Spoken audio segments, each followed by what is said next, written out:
Hay museos en los que las obras tienen una especial importancia por la singularidad de las mismas. ¿Sabían ustedes que gracias a un museo conocemos que aquí, en Extremadura, encontramos la cura a una enfermedad que paralizó a Europa? Muy buenas, caballeros, ¿cómo estáis? Hombre, muy buena. Paco, un placer. Juanma, Igualmente. encantado. Estamos en la puerta del Museo del Paludismo, ¿no? que eso, bueno, pues ya en sí mismo llama muchísimo la atención, pero sobre todo me gustaría saber, para empezar, ¿qué es el paludismo? Pues el paludismo es una enfermedad que lo que hace es provocar fiebres muy altas. Ajá. En algunas ocasiones puede ocasionar fallo multiorgánico, te empiezan a fallar los órganos y puede provocar el coma, incluso la muerte de la persona. ¿Y qué diferencia hay entre paludismo y malaria? Pues simplemente que paludismo viene de palus, que es pantano, es zona empantanada. Las zonas empantanadas tienen muchos mosquitos y se dieron cuenta que en las zonas con muchos mosquitos había mucha malaria, había mucha calentura. Entonces viene de palus y luego malaria es de mal aire, porque creían que las zonas con aire así denso, había también muchos casos. O sea que por eso recibe esos dos nombres tratándose de la misma enfermedad. Y de eso sabe mucho Paco, porque Paco tiene buena memoria y Paco, cuando tú eras crío, sufriste esto que se llamaba por aquí las calenturas, como ha dicho Juanma, ¿no? El paludismo, la calentura. Aquí se lo sabía la gente, eso como de rutina, porque había estado aquí esta enfermedad desde, sabe Dios, aquí era de tiempos inmemoriales. Todo el mundo lo tenía, ¿no? Mucha gente, ¿no? Todo el mundo, si no la había tenido uno, la había tenido otro, y todo el mundo.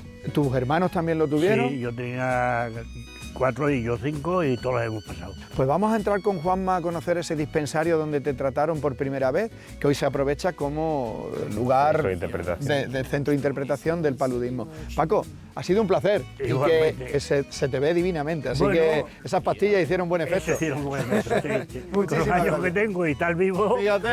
Fíjate, si fueron buenas. Yo me voy a tomar ahora una, si Mira, tiene por aquí Juanma. A ver si hay. Ahora te enseño Muchas otra manera gracias. mejor de tratarte. Vamos para adentro. Venga, hasta ahora. Hala.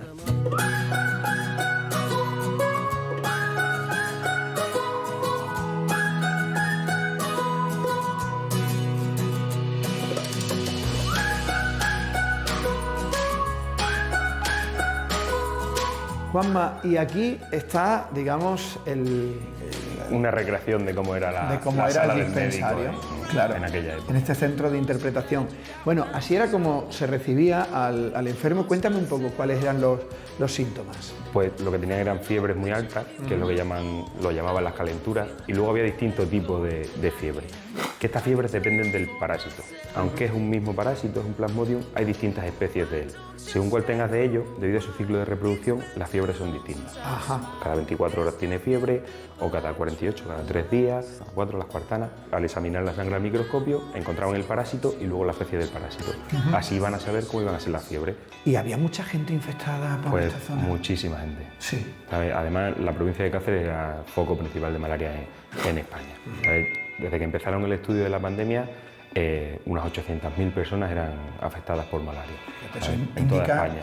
que habría dispensarios por toda la zona, Sí, muchísimos, ¿no? sí. ¿Y cuál era el tratamiento? Pues en un primer momento era la corteza de quina, lo que llamaban la quinina. Aquello de que eres más malo que la quina, Eso viene de esa corteza. porque estaba muy El malo. sabor era amargo, amargo, amargo, que nadie era capaz de tragarlo. Entonces Ajá. hacían virguerías. Luego también aquí hay algo muy interesante, que es que los ingleses, ellos preferían tratarse de otra manera. Se trataban con agua carbonatada más quina, Ajá. que es lo que es la actual tónica. La tónica. Sí, la quinina es lo que le da el amargor a la tónica. Claro, pero eso diluía ese amargor, claro.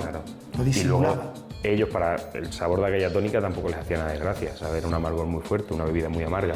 Entonces lo que decidieron es echarle un poquillo de ginebra y el chorrito de limón. Oh. Y de ahí nació el gin tonic. Y el gin tonic era para combatir precisamente el paludismo. Las fiebres de la malaria, sí, señor. Oye, ¿había muchas víctimas en torno a esta enfermedad? Pues sí, y no solamente las víctimas que había, sino que también eran muy incapacitantes. ¿Sabes? Al tener fiebre de 40 grados y medio, la gente no podía ni moverse, ¿sabes? Entonces estaba mucho tiempo, claro, eso es. De todas las víctimas que ¿hubo alguna víctima así ilustre que pudiéramos La más señalar? ilustre que conocemos es Carlos V. Carlos V, que aquí en esta zona, ya ves. Claro, Pero- Carlos V murió por malaria. ¿no? Así es. ¿Tenéis dedicado algún espacio Sí, a...? tenemos una sala dedicada para él. Pues vamos a visitarla.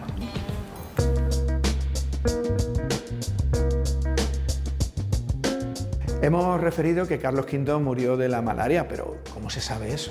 Pues fue gracias a un estudio que hicieron de un dedo que profanaron al emperador.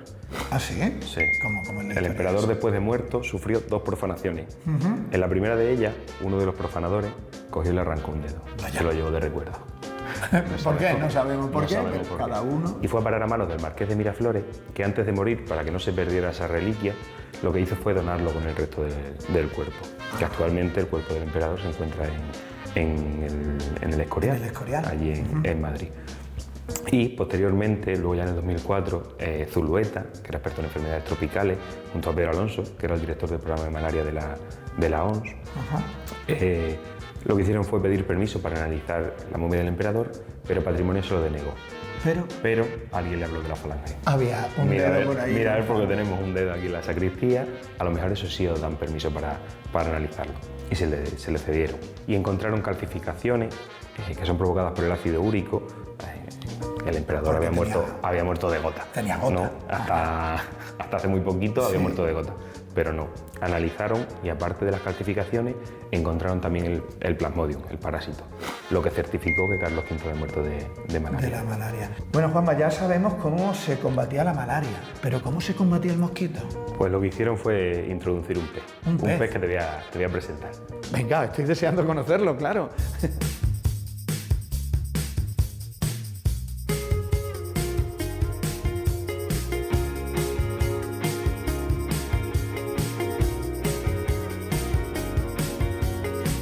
Juanma, me traes aquí a una charca. ¿Qué me quieres decir con esto? ¿Qué es esto? Quiero que veas a la gambusia.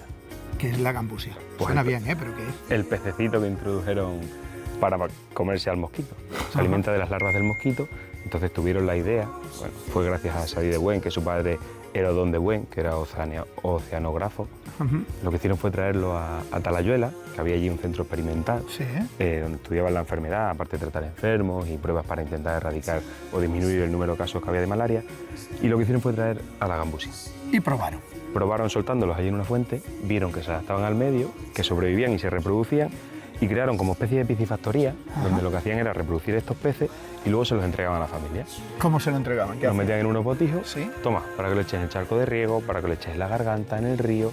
O sea, todo donde hubiera agua corriente o agua o estancada, lo que hacían era introducir gambusia. la gambusia devoraba Así es. a los propios mosquitos y entonces, bueno, me parece que es un modo ecológico de acabar Sí, sí. con... Además, una curiosidad es que de esta gambusia, imagínate lo que lo reprodujeron o el montón de sitios a los que le llevaron, que actualmente todas las gambusias que existen en África y en Asia Sí. son descendientes de las gambusias que soltaron en Talayuela. ¿De aquí de Talayuela? Así es. Ahí va, son Empezaron descendientes. a reproducirlos y a llevarlos a un sitio y a otro, y ahora todas las que hay en Europa, Asia y África son descendientes de De las extremeñas. De las De extremeñas, Talayuela. así es, Qué bueno. así es. ¿Me has hablado de alguna figura destacada? ¿Alguna figura destacada en la medicina y en la investigación de aquí de Extremadura? Pues, por ejemplo, el doctor Huerta, Ajá. que era originario de Alcuéscar, Sí. de Cáceres, fue el pionero o el que empezó el estudio de la pandemia en el 1901. Ah, ¿sabes? sí. Gracias a él comenzó la campaña antipalúdica, por Una así figura decirlo. destacadísima Por que supuesto. gracias a su Se concurso... se pues, consiguió erradicar en 60 años la enfermedad. Vamos, en 60 años,